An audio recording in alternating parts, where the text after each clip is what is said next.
দেখুন, আইন হচ্ছে ততক্ষণ পর্যন্ত কাজের হবে, নখ দাঁত আইনের থাকবে যতক্ষণ পর্যন্ত সেই আইনকে যারা মাটিতে নামাচ্ছেন তারা যতক্ষণ পর্যন্ত সেই আইনকে সেইভাবে নামানোর চেষ্টা করবেন ততক্ষণ পর্যন্ত নখ দাঁত থাকবে, নাহলে থাকবে না নখ দাঁত আইনের।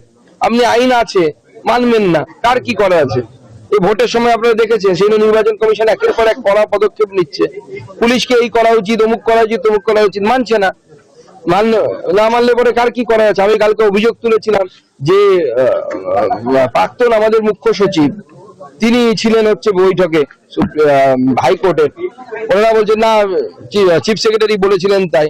আমি হাইকোর্টের যে অর্ডারটা কালকে পড়েছিলাম, নিশ্চয়ই আপনার সুপ্রিম কোর্টের যে অর্ডারটা আপনাদের কাছে আছে, তাতে কোথাও বলা নেই যে chief secretary or the representative of the chief secretary, শুধু চিফ সেক্রেটারি বলা আছে।